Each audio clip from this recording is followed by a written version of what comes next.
Most Americans have never heard of a credit shelter trust, but if you're married, own a home, and have an estate worth more than $500,000, this one document could save your family tens of thousands of dollars in estate taxes.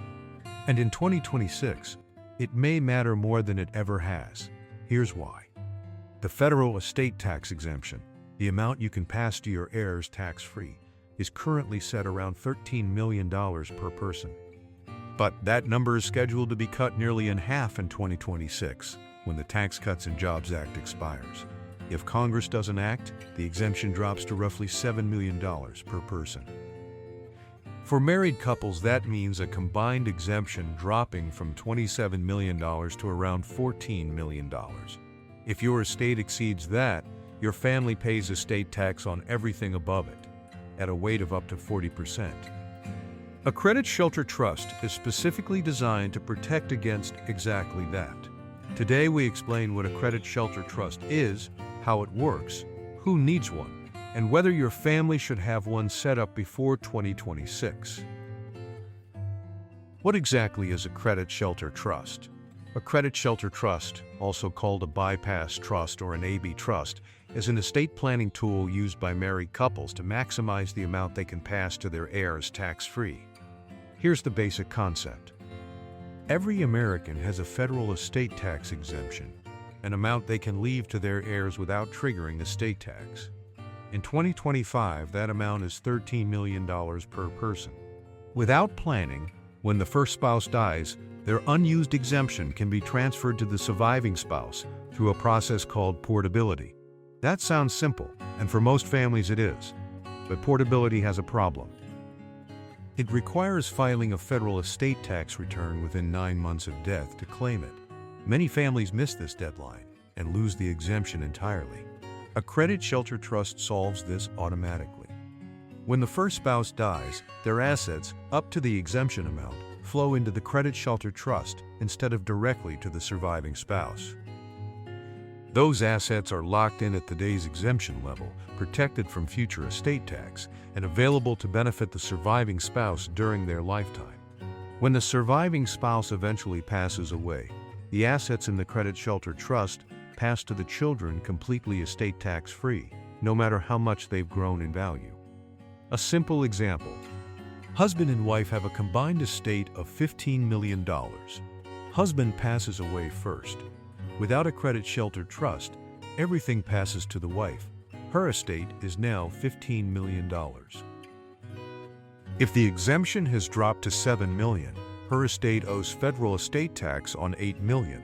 At 40%, that's $3.2 million paid to the IRS before your children see a dollar. With a credit shelter trust, husband's $7 million flows into the trust at his death, locked at today's exemption. Wife's taxable estate is now $8 million, with her own $7 million exemption covering most of it.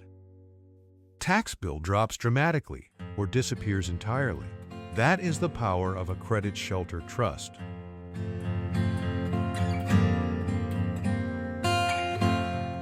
How does it actually work day to day? The credit shelter trust is typically set up inside a revocable living trust. While both spouses are alive, it costs nothing extra to activate. It simply sits there, ready to go.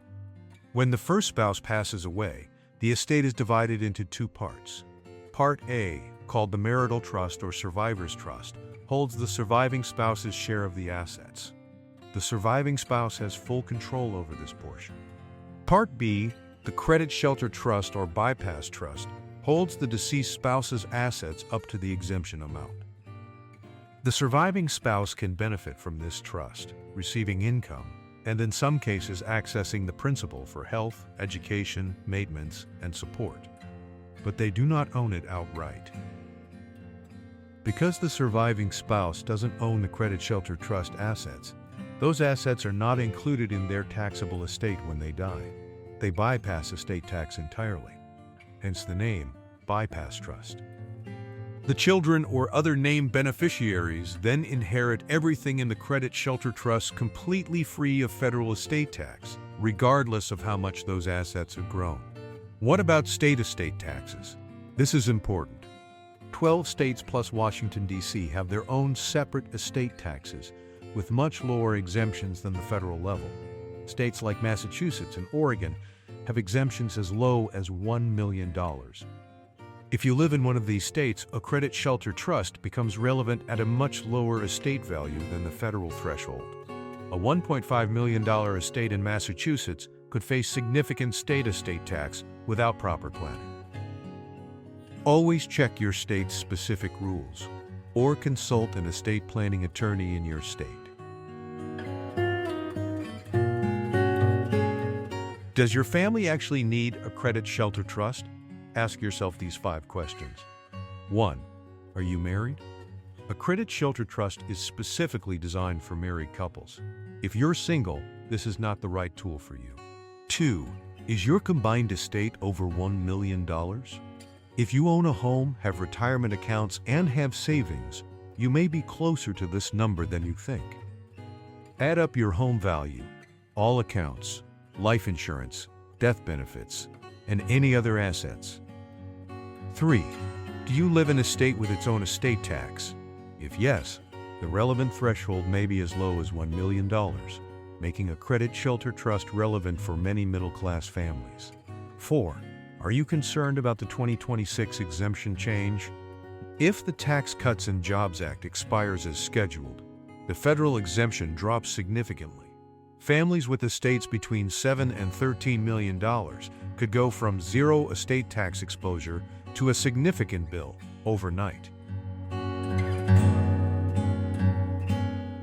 A credit shelter trust set up now locks in today's higher exemption. 5. Do you want to protect your children's inheritance from a future remarriage? A credit shelter trust ensures that the assets inside it ultimately go to your children, not to a new spouse if the surviving partner remarries. This is one of the most overlooked benefits for blended families. If you answered yes to 2 or more of these questions, a credit shelter trust is worth discussing with an estate planning attorney. The honest verdict. A credit shelter trust is not for everyone. If your estate is well below the federal exemption, and you don't live in a state with its own estate tax, a standard revocable living trust combined with proper beneficiary designations may be all you need. But if your estate is in the range where estate tax is a real possibility, or if the 2026 exemption change could affect you, a credit shelter trust is one of the most powerful tools available to married couples.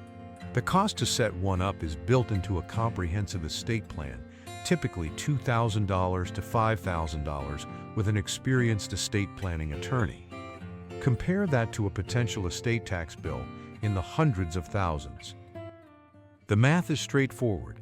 Comment below, did you know the estate tax exemption was scheduled to change in 2026?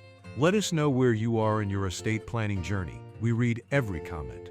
Check the description for resources on estate planning and living trust setup, starting under $200 for straightforward situations. Next week, we cover how to avoid probate entirely, 5 legal methods that actually work, including options that don't require a trust at all.